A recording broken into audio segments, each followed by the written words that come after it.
Jazz? We don't use the word jazz. We believe you just can't find a category big enough to combine so much different music. If you travel to a country where a tiny percentage have even heard the word, it's useless. But if what you present to people is believable, they respond. And that's all we can depend upon. During the decade since his death in May of 1974, Duke Ellington's standing as one of America's greatest composers has only increased. In a body of work that encompasses well more than 1,000 compositions, he vastly expanded the expressive potential of jazz and helped to establish a more fluid relationship between American popular and classical music.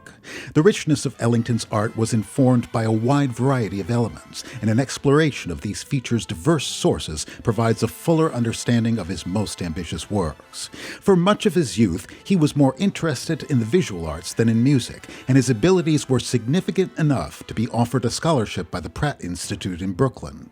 But when he first encountered ragtime piano playing in his mid-teens, his focus began to change, and before long he was sneaking into a local pool hall, listening to the capital city's best players for hours. Finally, he came home one afternoon, walked up to his mother, and simply announced, "Mother, your son is going to be one of the great musicians in the world, and someday I'm going to be bowing before kings and queens."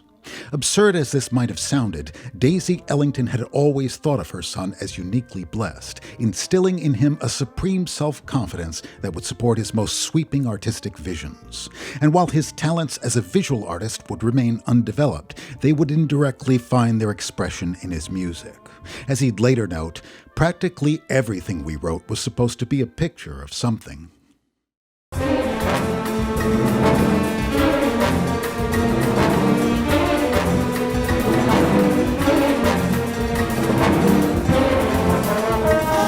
Shortly after moving to New York in the fall of 1923, Ellington became the leader of a six-piece band called the Washingtonians. This group became the forerunner of the larger Duke Ellington Orchestra, the name given to the ensemble when it became the house band at Harlem's famed Cotton Club in 1927.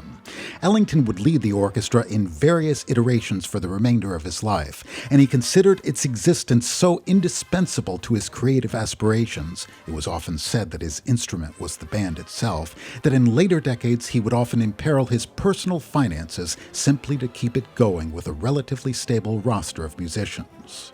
During the band's 4-year engagement at the Cotton Club, Ellington's distinctive style, characterized by extended harmonies, expressive dissonance, and unusual textures, began to emerge. His reputation grew rapidly through weekly broadcasts over the CBS radio network and a contract with the agent and publisher Irving Mills, who published his music and marketed him as a serious composer who was making a lasting contribution to American music. While Ellington's expansive harmonic and textural palette led many to assume he'd studied the music of composers such as Debussy, Ravel, and Delius, his awareness of these musicians' innovations was secondhand. During the 1920s, he was mentored by 2 African-American composers with classical training, Will Marion Cook and Will Votary. Cook had studied with Dvorak during his tenure as director of the National Conservatory of Music in New York. A strong proponent of the Czech master's idea that African-American music could become the basis of a great American school of music, he urged Ellington to think beyond the limits of the conventional 3-minute jazz tune. Votary, who served as a librarian for the Philadelphia Orchestra and the Chicago Symphony before going on to a successful career as a composer and arranger on Broadway, worked more closely with Ellington, helping him to assimilate some of the most notable developments in early 20th century European art music by conveying them within the uniquely appropriate context of music for a Broadway theater orchestra. In Ellington's words, Votary's valuable lectures in orchestration and chromaticism penetrated my ear and are largely responsible for the way I think about music.